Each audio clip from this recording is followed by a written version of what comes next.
आप इसमें speed set करके आप छोड़ दो, फिर एक गाड़ी अपने आप ही एक तरीके से 90% खुद ही चलती है। ब्रेक भी ये खुद लेगी, स्पीड भी ये खुद लेगी। सिटी ड्राइव में तो यूज़ इन फीचर का है ही नहीं। गुड़गांव जैसे आप शहर में रह रहे हो, जहाँ पे बहुत ज़्यादा भीड़ है चीज़ों की, जहाँ पे बाइक्स और ऑटो की भरमार है, वहाँ पे तो ये फ़ीचर आप काम में ले ही नहीं सकते, या आपको परेशान ही कर देंगे एक तरीके से।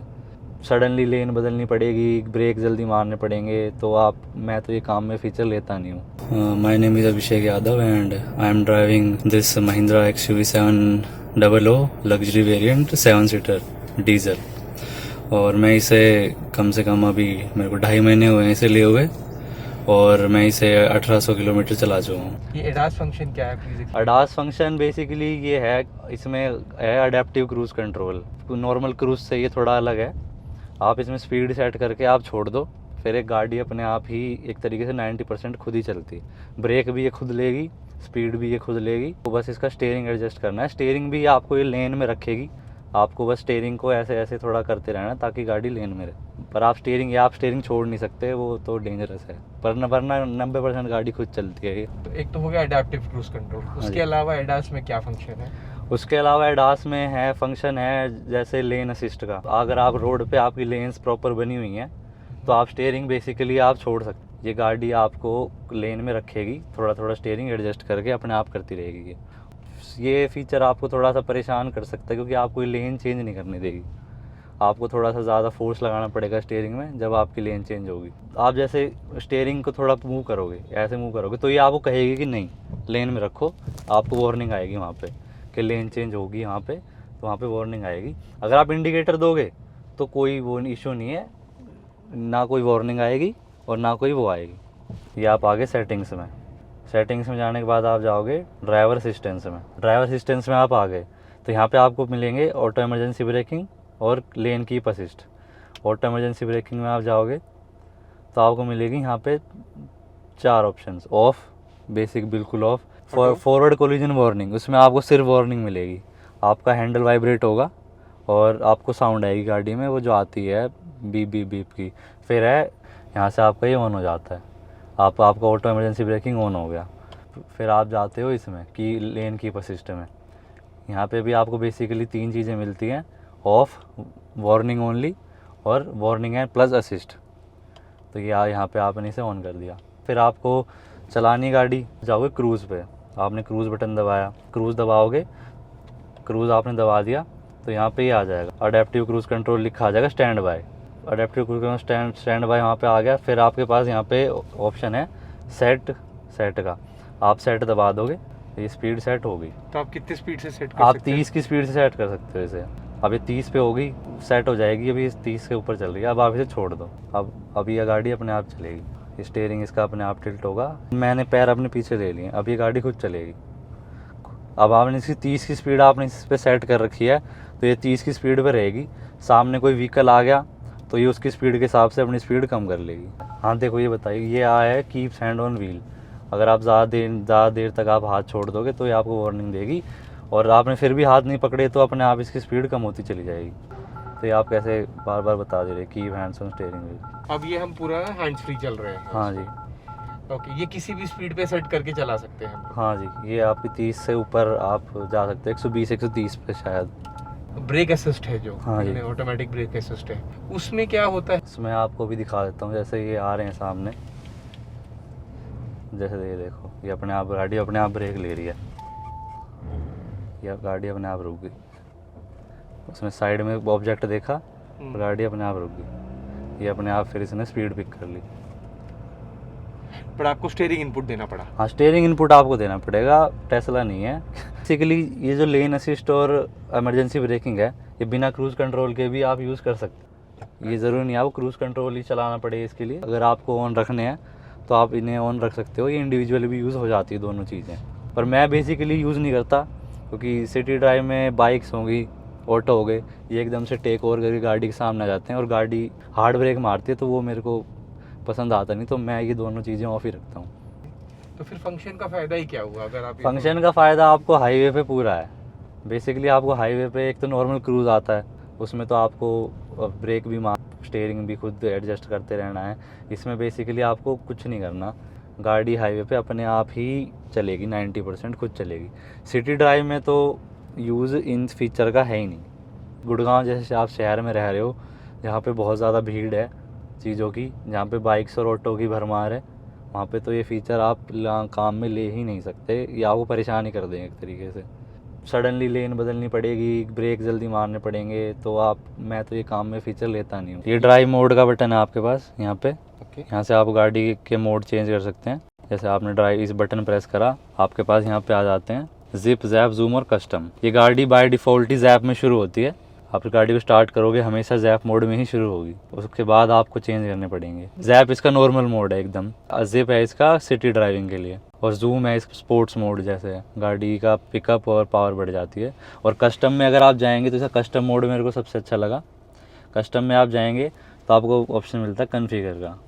यहाँ पे आप अपने हिसाब से मोड की वो बदल सकते हैं। अगर आपको स्टीयरिंग अगर जूम मोड का चाहिए, जूम मोड में स्टीयरिंग थोड़ा टाइट रहता है। अगर आप कोई जूम मोड में चलाएंगे तो स्टीयरिंग, अभी जैसे इसका लाइट है देखो, मैं एक फिंगर में इसका स्टीयरिंग मोड़ सकता हूँ।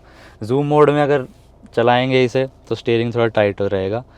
क्लाइमेट जैसे नॉर्मल में है तो इसका ये कूलिंग ये रहेगा। अगर आप इसको जूम मोड में चलाएंगे तो एसी की कूलिंग थोड़ी कम हो जाएगी, क्योंकि फिर गाड़ी में इंजन में पावर जाएगी तो वहाँ पे ज़्यादा वो लगेगा। ब्रेक्स भी इसके चेंज हो जाते हैं मोड के हिसाब से। जूम मोड में आपकी थोड़ी ब्रेकिंग हार्ड हो जाएगी, जिप में आपकी थोड़ी ब्रेकिंग लाइट रहेगी, और इंजन पावर तो फिर आपके पास मोड के हिसाब से है ही। अगर मैं आपको जूम में जाऊँगा, मैं जैसे जूम में गया तो आपका ये पूरा क्लस्टर यहाँ पे चेंज हो जाएगा। ये देखो, ये क्लस्टर चेंज हो रहा है यहाँ पे, और ये ऐसा क्लस्टर आ गया, ये जूम मोड एक्टिवेटेड है। अगर अब मैं जैप में जाऊँगा, ये मैं गया जैप में, और अब यहाँ पे ये ऐसा क्लस्टर आ जाता है।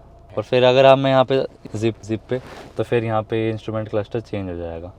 ये देखिए यहाँ पे ये लिखा आता है, इसमें एक बार लिखा आता है बस कि JAP mode, zip mode activated, बाकी के क्लस्टर चेंज हो जाता है बस। जो अपना स्पोर्ट्स मोड जो कि आप कह रहे हैं जूम है, हाँ जी, उसमें एक तो स्टीयरिंग हार्ड हो जाता है, हाँ जी, और आपने कहा ब्रेकिंग भी हार्ड हो जाता है। ब्रेकिंग हार्ड हो जाती मतलब है। क्या?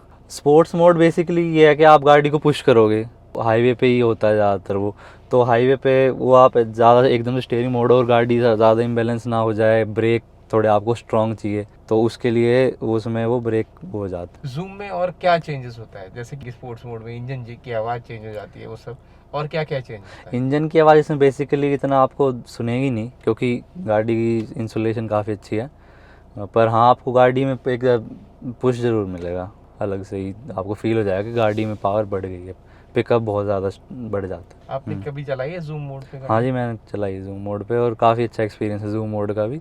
गाड़ी की असली पावर तो आप जूम मोड में ही चेक कर पाओगे कि गाड़ी का पिकअप वगैरह कितना है, क्योंकि गियर शिफ्ट भी आरपीएम के हिसाब से चेंज होते हैं फिर उसमें। गियर शिफ्ट क्या होती है?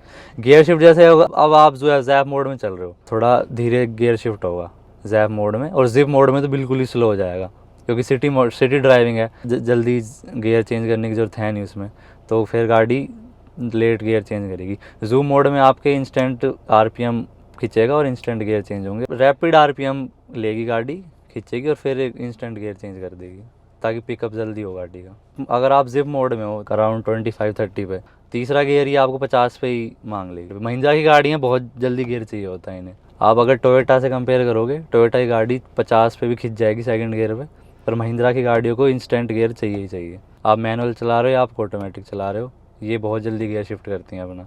तो आप 50 आरपीएम का मतलब हो गया 5000 आरपीएम हाँ की जी। बात कर रहे हैं। अब हम एक सिटी ड्राइव एक्सपीरियंस की बात करते हैं। हाँ जी, आप सिटी ड्राइव कर रहे हो तो ये आपको फील नहीं होने देगी कि आप एक बहुत बड़ी एसयूवी चला रहे हो। ये गाड़ी चलाने में, सिटी में चलानी इतनी आसान है। आप एक हाई स्पीड में गाड़ी मोड़ रहे हो शार्प टर्न्स पे, तो कोई भी गाड़ी ऐसे आपको देगी नहीं कि गाड़ी इम्बैलेंस हो रही है। गाड़ी बहुत ही ज़्यादा स्मूथली आपकी टर्न हो जाएगी।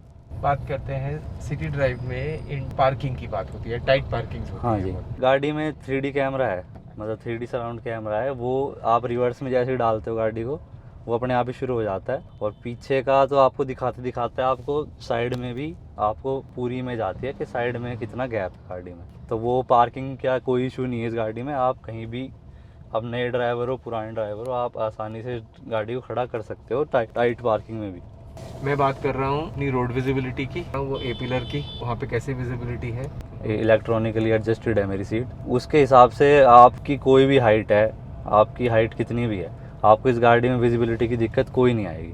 आप अगर 5 फुट के हैं, आप 6.5 फुट के हैं, कोई दिक्कत नहीं है गाड़ी में, ना वो पिलर परेशान करता है ना ये पिलर परेशान करता है। गाड़ी की विजिबिलिटी काफ़ी अच्छी है, आपको पूरी सराउंडिंग मिल जाती है, ड्राइव करने के लिए काफ़ी आसान है गाड़ी। मैक्सिमम स्पीड आप किस पे गए? मैक्सिमम स्पीड में 170 पे गया हूँ अभी, मैंने इससे ऊपर अभी टच करी नहीं है, पर 170 तक आप जाते हो, आपको गाड़ी अनसेफ फील नहीं कराती, गाड़ी चिपक के चलती है रोड के, और आपको ऐसा भी लगता है गाड़ी में हवा आ रही है। गाड़ी की बिल्ट क्वालिटी काफ़ी अच्छी है, तो आपको सेफ़ फील होता है हाई स्पीड में भी। और 100-120 तो ये कब चढ़ जाएगी आपको पता भी नहीं चलेगा, फील भी नहीं होता 120 तक तो कि गाड़ी 120 पे चल रही है। उसके बाद आपको फिर ध्यान जाएगा इंस्ट्रूमेंट क्लस्टर पे, आप देखोगे 120 पहुंच चुकी है ये। हाई स्पीड पे कोई इमरजेंसी ब्रेकिंग का एक्सपीरियंस?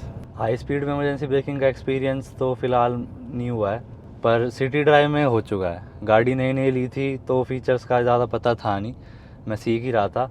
2-3 बार तो गाड़ी ने बहुत सडन ब्रेक इतने तेज़ मारे हैं कि बेसिकली मैं ही आगे गया हूँ, एकदम से ही बहुत तेज़ झटका मारते हैं। तो फिर मैंने धीरे धीरे फिर मैंने वो बंद ही कर दिया, ऑटो इमरजेंसी ब्रेकिंग का सिस्टम। मैंने सिर्फ वार्निंग ऑन कर रखी है मैंने, और वार्निंग में आपका स्टीयरिंग वाइब्रेट करता है। अगर आपको हमारा ये रिव्यू पसंद आया तो चैनल को आप लाइक करें, सब्सक्राइब करें, वीडियो शेयर करें, बेल आइकन को दबाएं ताकि अगली नोटिफिकेशन आपसे टाइम तक पहुंच जाए। Thank you sir, thank you so much, thank you so much. मैं आशा करता हूँ आपको हमारा ये वाला एपिसोड पसंद आया। आपसे उम्मीद है कि आप हमारा नेक्स्ट एपिसोड भी जरूर देखेंगे।